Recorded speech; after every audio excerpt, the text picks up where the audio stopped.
Right to ರಿಕಾಲನ್ನು ನೀವು ನಿಮ್ಮ concept ಮೂಲಕವಾಗಿ ನೀವು ಅಧಿಕಾರಕ್ಕೆ ಬಂದರೆ ಅದನ್ನು ಈಗ ಒಂದು ಸಂವಿಧಾನದ ಅಮೆಂಡ್ಮೆಂಟ್ ಮಾಡಬೇಕು, ಅದು ಶಾಸನಬದ್ಧವಾಗಿ ಆಗಬೇಕಾಗಿರುವಂಥ ಪ್ರಯತ್ನಗಳು ಅದು ಕೇಂದ್ರದ ಮಟ್ಟದಲ್ಲೂ ಕೂಡ ನಡಿಬೇಕಾಗುತ್ತೆ, ಆಡಳಿತ ಮಟ್ಟದಲ್ಲಿ ಮಾಡಬೇಕಾಗತ್ತೆ ಅನ್ನುವಂಥದ್ದು ಒಂದು ಭಾಗ. ಎರಡನೇದು ಪಕ್ಷದ ಸಂವಿಧಾನದ ವ್ಯಾಪ್ತಿ ಇರುತ್ತೆ, ಅಲ್ಲಿ ನೀವು ಒಂದು ನಿಮ್ಮದೇ ಆದಂಥ ನಿಮ್ಮ ಪಕ್ಷಕ್ಕೆ ಸಂಬಂಧಪಟ್ಟ ಒಂದು ಸಂವಿಧಾನವನ್ನು ನೀವು ಮಾಡ್ಕೊಳ್ತೀರಿ.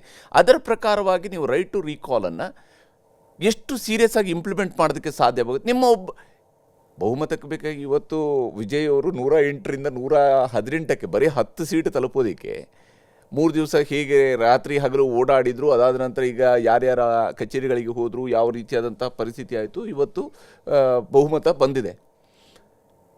ಉಪೇಂದ್ರ ಅವರು ಕರ್ನಾಟಕದಲ್ಲಿ ಮುಖ್ಯಮಂತ್ರಿ ಆಗ್ತಾ ಇದ್ದಾರೆ. ಆ ಮೂಲಕವಾಗಿ ನಿಮಗೆ ಒಂದು 105 ಸೀಟು ಬಂದಿದೆ. 113 ಕೊಟ್ಟಿಲ್ಲ ಜನ, ಬದಲಾವಣೆ 105 ಸೀಟು ಬಂದಿದೆ. ಆ 105ರಿಂದ 113ಕ್ಕೆ ಹೋಗಬೇಕು, 8 ಸೀಟು ಬೇಕಿದೆ. ಆವಾಗ ಉಪೇಂದ್ರ ಅವರು ಕೂಡ ಬೇರೆಯವ್ರನ್ನ ಕರ್ಕೊಂಡು ಬರೋದ್ರ ಕಡೆ ಯೋಚನೆ ಮಾಡ್ತಾರಾ ಅಥವಾ ನಿಮ್ಮ ಪಕ್ಷದಲ್ಲಿರುವಂತವ್ರನ್ನ ರೈಟ್ ಟು ರೀಕಾಲ್ ಅದರದ ಮೇಲೆ ತೆಗೆಯೋದಕ್ಕೆ? ಇದು ತಪ್ಪು ತಾನೆ ಕಾಣಿಸ್ತಾ ಇದೆಯಲ್ವಾ, ಇದು ಆಗ್ತಿರೋದು ಪ್ರಾಬ್ಲಮ್ ಇದೆ ಅಲ್ವಾ. ಹೌದು, ಇದು ಬದಲಾವಣೆ ಆಗ್ಬೇಕಲ್ವಾ. ಹಿಂಗೆ ಬದಲಾವಣೆ ಹೇಳಿ ಒಂದ್ ನಿಮಿಷ, ಕಾನ್ಸ್ಟಿಟ್ಯೂಷನ್ ಪಕ್ಷಗಳು ಅಂತ ಇದೆಯಾ? ಸಂವಿಧಾನದಲ್ಲಿ ಪಕ್ಷಗಳು ಮಾಡ್ಕೊಳ್ಳಿ ಅಂತ ಇದೆಯಾ? ಇಲ್ಲ. ಏನು ಹೇಳಿ, ನಾನೊಬ್ಬ ಎಲೆಕ್ಷನ್ ನಿಂತ್ಕೊತೀನಿ, ಇಂಡಿಪೆಂಡೆಂಟ್ ನಿಂತ್ಕೊತೀನಿ, ನೀವು ನನ್ನ ಆರಿಸ್ತೀರಾ, ನಾವೆಲ್ಲ ನಾವೆಲ್ಲ ಸೇರಿ ಒಬ್ಬನ ಆರಿಸ್ತೀವಿ, ಇಷ್ಟೇ ಇರೋದಲ್ವಾ? ಇಲ್ಲ 10th ಶೆಡ್ಯೂಲ್ ಅಲ್ಲಿ ಪ್ರಜಾಪ್ರತಿನಿಧಿ ಕಾಯ್ದೆ ಒಳಗಡೆ ಪಕ್ಷಗಳು ಪಕ್ಷಾಂತರ ವಿಚಾರಗಳು ನಿಬಂಧನೆ ಏನು ಎಲ್ಲ ಕಾನೂನು ಕೂಡ ಬಹಳ ಡೀಟೇಲ್ ಆಗಿದೆ. ಪಕ್ಷಾಂತರವೂ ಕೂಡ ಇವತ್ತು ಶಿಕ್ಷಾರ್ಹ ಆಗಿದೆ. ಹೇಗೆ 3ನೇ 2 ಭಾಗಕ್ಕಿಂತ ಒಬ್ಬ ಹೆಚ್ಚುವರಿ ಆಗಿದ್ರೆ ಮಾತ್ರ ನೀವು ಹೋಗ್ಬೋದು, ಹೀಗೆ ಪಕ್ಷಾಂತರ ಆಗೋದಕ್ಕಾಗೋದಿಲ್ಲ. ಓಕೆ, ಇದೊಂದು ಹೇಳ್ತೀನಿ, ನಿಮ್ಮ ಪಕ್ಷದ ಸಿಂಬಲ್ ನಲ್ಲಿ ಗೆದ್ದವರು ನಿಮ್ಮವರು ಅಲ್ಲ. ಕೇಳಿ ಒಂದ್ ನಿಮಿಷ, ಇದನ್ನೇ ಹೇಳ್ತೀನಿ ನಾನು. ಇವಾಗ ಪಾರ್ಟಿ ಅನ್ನೋ ಕಾನ್ಸೆಪ್ಟೇ ತೆಗೆದುಬಿಡಿ, ಸುಮ್ಮನೆ ಹೇಳ್ತೀನಿ ನಿಮ್ಗೆ. ಮತ್ತದು ಏನೋ ಇನ್ನೂ 50 ವರ್ಷ ಆಗುವಂಥದ್ದು ಹೇಳ್ತೀರಾ ಅಂತ ಹೇಳ್ಬಿಡಿ, ಓಕೆನಾ? ಯಾರೋ ಒಬ್ರು ದೊಡ್ಡವ್ರು ಕೇಳಿಸ್ಕೊಳ್ಳಿ ಇದನ್ನು. There is no party, independent ನಿಂತ್ಕೊಳ್ರಪ್ಪ. ನಿಮ್ಮ ಕೆಪಾಸಿಟಿ, ನೀವು ಜನನ ಕನ್ವಿನ್ಸ್ ಮಾಡಿ ಆರಿಸ್ಕೊಂಬನ್ನಿ. ಏನಕ್ಕೆ ಪಕ್ಷ ಬೇಕು? ಎಲ್ಲ ಸೇರ್ತೀವಿ, ಎಲ್ಲ ಡಿಸ್ಕಸ್ ಮಾಡಿ, ಅತಿ ಹೆಚ್ಚು ಜನ ಈ ವ್ಯಕ್ತಿ ಸೂಕ್ತ ಅಂದರೆ ಅವನ್ನ CM ಮಾಡಿ. ಅದು ಕೂಡ ಅಷ್ಟೇ, ಅವನು ವರ್ಕ್ ಮಾಡೋದು ಕೂಡ ವಿಚಾರದ ಮೇಲೆ ವರ್ಕ್ ಮಾಡಬೇಕಲ್ವಾ? ಏನು ಹೇಳಿ, ಟೋಟಲ್ ಅಧಿಕಾರ ಅವನ ಕೈ, ಏನು ಬೇಕಾದ್ರೆ ಮಾಡ್ಬೋದು. ಅಲ್ಲ ಭಾರತದಲ್ಲಿ ಪ್ರಜಾಪ್ರತಿನಿಧಿ ಕಾಯ್ದೆಯಲ್ಲಿ ಮಾಡುವ ತಿದ್ದುಪಡಿಗಳಿಗಿಂತ ಮುಂಚಿತವಾಗಿ ಆಯಾರಾಮ್ ಗಯಾರಾಮ್ ಅನ್ನುವಂಥ ಕಾನ್ಸೆಪ್ಟ್ ಬಂತು. ಆಯಾರಾಮ್ ಗಯಾರಾಮ್ ಆದಾಗ ಏನಾಯಿತು, ಇವತ್ತು ಉಪೇಂದ್ರ ಅವ್ರು ನನಗೆ ಖುಷಿ ಆಗುತ್ತೆ, ಹಾಗಾಗಿ ಇವತ್ತು ಉಪೇಂದ್ರ ಅವ್ರಿಗೆ ಸಪೋರ್ಟ್ ಕೊಡ್ತೀನಿ. ನಾಳೆ ದಿವಸ ಇಲ್ಲ ಉಪೇಂದ್ರ ಅವ್ರು ನನಗೆ ಇದ್ಯಾವುದೋ ಕೆಲಸ ಮಾಡಿಲ್ಲ, ಹಾಗಾಗಿ ನಾನು ಅವರ ಸಪೋರ್ಟ್ ಅನ್ನು ಹಿಂಪಡಿತೀನಿ ಅಂತ ಕೊಂಡು ಗಯಾರಾಮ್ ಆಗ್ತಿತ್ತು. ಈ ಆಯಾರಾಮ್ ಗಯಾರಾಮ್ಗಳನ್ನ ತಪ್ಪಿಸೋದಕ್ಕೇನೆ 10th ಶೆಡ್ಯೂಲ್ ಬಂದಿರೋದು.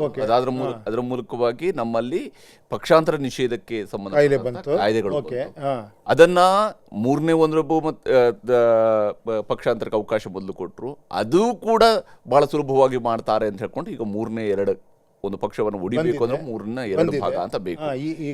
ಇದು ಒಂದು ಭಾಗ ಆಯ್ತು. ಆ ಮೂಲಕವಾಗಿ ಈಗ ನೀವು ಹೇಳಿದಂತ ಪಕ್ಷಗಳೇ ಇಲ್ಲ, ಯಾರನ್ನೋ ಒಬ್ಬರನ್ನ ಮುಖ್ಯಮಂತ್ರಿ ಮಾಡ್ತಾರೆ, ಆ ರೀತಿಯಾದಂತಹ ರಾಮರಾಜ್ಯ ಯಾವಾಗ ಬರುತ್ತೆ? ಅಲ್ಲ ಕೇಳಿ, ಇನ್ನೂ ಒಂದು ಸಿಂಪಲ್ ಆಗಿ ಹೇಳ್ತೀನಿ, ಅಷ್ಟು ದೊಡ್ಡದು ಬೇಡ, ಆಗಬೇಕು. ಏನು ಹೇಳಿ, ಎಷ್ಟು ಅಮೆಂಡ್ಮೆಂಟ್ಗಳಾಗಿದೆ ಅಂದರೆ, ಬಿಕಾಸ್ ಪ್ರಾಬ್ಲಮ್ ಬಂದಾಗೆಲ್ಲ ತಜ್ಞರು ಕೂತ್ಕೊಂಡು ಇದಕ್ಕೆ ಸೊಲ್ಯೂಷನ್ಗೆ ಮಾಡ್ತಾನೆ, ನಿರಂತರವಾಗಿ ಆಗಬೇಕದು. ನಿಂತ ನೀರು ಆಗಬಾರ್ದಲ್ವಾ? ನಮ್ಮ ಮನೆ ಸಣ್ಣದೇನೋ ಆಯಿತು, ಅದಕ್ಕೆ ನಾನು ಸೊಲ್ಯೂಷನ್ ಕಂಡಿದ್ದೆ, ನೀರು ಬೀಳ್ತಾ ಅದಕ್ಕೆ ಸೊಲ್ಯೂಷನ್ ಕೊಡು. ಮತ್ತೆ ಅದನ್ನೇನೋ ಹಾಕಿದ್ದೀನಿ, ಟ್ಯಾಪೆ ಹಾಕಿದ್ದೀನಿ, ಅದರಿಂದನೂ ನೀರು ಬರ್ತೀನಿ ಅಂದರೆ ಇನ್ನೇನು ಪರ್ಮನೆಂಟ್ ಸೊಲ್ಯೂಷನ್ ಏನು ಮಾಡೋಣ, ಮೇಲ್ಗಡೆ ಏನಾರ ಮಾಡೋಣ ಅಂತ ಈ ಥರ ಆಗ್ತಾನೆ ಇರುತ್ತೆ. ನನ್ನ ಮನೇಲಿ ಸೋರಿಸ್ಕೊಂಡೆ ಕೂತ್ಕೊಳ್ಳಲ್ಲ ಅಲ್ವಾ? ಇದು ಮನುಷ್ಯನ ಗುಣ. ಫಾರ್ ಎಕ್ಸಾಂಪಲ್ ಪಾಲಿಟಿಕ್ಸ್ ತಗೊಳ್ಳಿ, ಇಲ್ಲಿ ಪ್ರಾಬ್ಲಮ್ ಇದೆಯಾ ಇವಾಗ ನೋಡಿ, ನೀವೇ ಹೇಳಿದ್ರಿ 3 ಜನ ಆಟ ಆಡಿಸ್ಬಿಡ್ತಾರೆ ನಿಮ್ಮನ್ನು, ಈ ಥರ ಪರಿಸ್ಥಿತಿ ಇದೆ. ನಾನು ಏನು ಹೇಳ್ತೀನಿ, ಅದಕ್ಕೋಸ್ಕರ ನಾನು ಹೇಳ್ತಿರೋದೇ ಏನಂದರೆ, ನೀನೊಬ್ಬ ಇದಾಗ್ತೀಯಾ, SOPಲಿ ಕೊಟ್ಟಿದ್ದೀವಿ ಅದನ್ನು. ಯಾವ ರೀತಿ ಅಂದರೆ, ನನ್ನ ಜನಗಳಿಗೆ ಯಾವ ಲೆವೆಲ್ ಅಧಿಕಾರ ಸಿಗ್ಬೇಕಾದ್ರೆ ನಾನು ಹೇಳಿದ್ರೆ ನೀನು ಏನಾರ ಮಾಡಬೇಕಷ್ಟೇ. Then only you are my representative.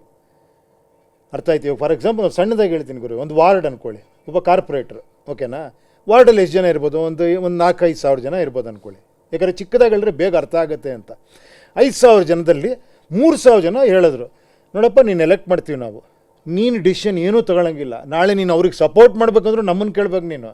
ಮತ್ತು ಅದಕ್ಕೆ ಎಲೆಕ್ಷನ್ ಮಾಡಬೇಕಾ ದೊಡ್ಡದು, ಅದು ಯೋಚನೆ ಮಾಡಿಬಿಡಿ. ಒಂದು ಸಣ್ಣ ಪೋಲಿಂಗ್ ನಾನೊಂದು ಮಾಡ್ಕೊಬಿಟ್ಟು ಪೋಲಿಂಗ್ ಮಾಡಿಬಿಡ್ಬೋದು. ವಿತಿನ್ 1 ಡೇಲಿ ಮಾಡ್ಬೋದು, 1 ಅವರಲ್ಲಿ ಮಾಡ್ಬೋದು. ನಾನು ರೆಪ್ರೆಸೆಂಟ್ ಆಗಿದ್ದೀನಿ ಇವಾಗ ಒಂದು ವಾರ್ಡಲ್ಲಿ.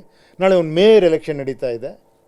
ಕೇಳಿ ಸಿಂಪಲ್ಲಾಗಿ, ನಾನು ಜನನ ಕೇಳ್ತೀನಿ, ನೋಡಪ್ಪ ಇವ್ರು 3 ಜನ ನಿಂತಿದ್ದಾರೆ, ಯಾವ ಪಕ್ಷ ಏನು ಪಕ್ಷ ಬಿಟ್ಬಿಡು, ಇವರಲ್ಲಿ ಯಾರು ಅರ್ಹ, ನನ್ನ ಪ್ರಕಾರ ನನ್ನ ಒಪಿನಿಯನ್ ಆಗ್ತೀನಿ, ಈ ಥರ ಇದ್ದಾರೆ ಇವ್ರು ಬೆಟ್ರು, ನಿಮ್ಮ ಪ್ರಕಾರ ಯಾರು ಬೆಟ್ರು, ಆಮೇಲೆ ನಾನು ಕಂಡೀಷನ್ ಹಾಕ್ತೀನಿ, ನೀವು ಏನು ಕಂಡೀಷನ್ಗೋಸ್ಕರ ನಾನು ಮಾಡಬೇಕು ಅವ್ನಿಗೆ ಸಪೋರ್ಟ್ ಹೇಳಿ ಅಂತ. ಜನಗಳು ಹೇಳ್ತಾರೆ, ನೋಡಪ್ಪ ನಾವೆಲ್ಲ ಸಪೋರ್ಟ್ ಮಾಡ್ತೀವಿ ಅವ್ರಿಗೆ, ನಮಗೊಂದು ಅಟ್ಲೀಸ್ಟ್ ಒಂದಿಲ್ಲ ಆಸ್ಪತ್ರೆ ಕಟ್ಸ್ಕೊಳಕ್ಕೆ ಹೇಳಿ, ನೀವು ಸಪೋರ್ಟ್ ಮಾಡಿ ಅವ್ರಿಗೆ ಅಂತ ಕಂಡೀಷನ್ ಹಾಕ್ತಾರೆ ಅಂದ್ಕೊಳ್ಳಿ ಜನ.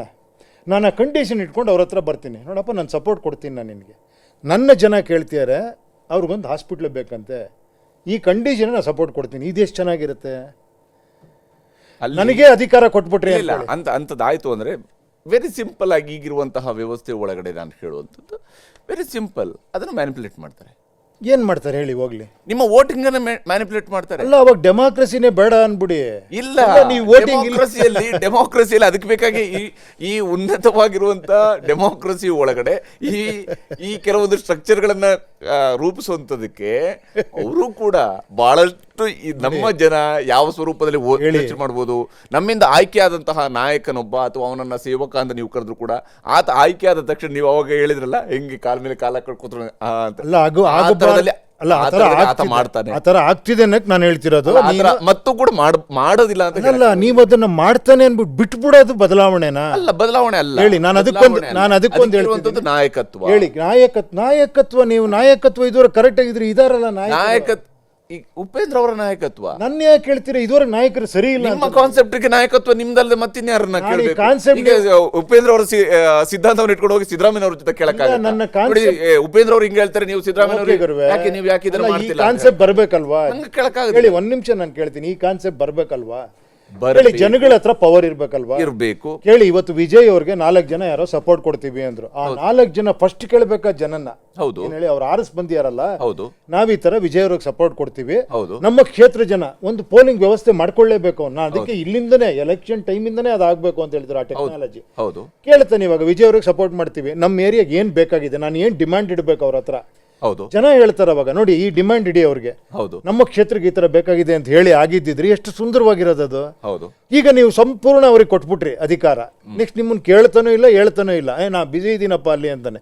ನೆಕ್ಸ್ಟ್ ಅವ್ನು ಬಂದು ಹೇಳ್ತಾನೆ, ನೋಡಪ್ಪ ನನಗೆ ಈ ಪೋಸ್ಟ್ ಕೊಡ್ತೀಯಾ, ನನಗಿಷ್ಟು ಇದು ಕೊಡ್ತೀಯಾ ಕಾಂಟ್ರಾಕ್ಟ್ಗಳು, ಅದು ಕರೆಕ್ಟಾ?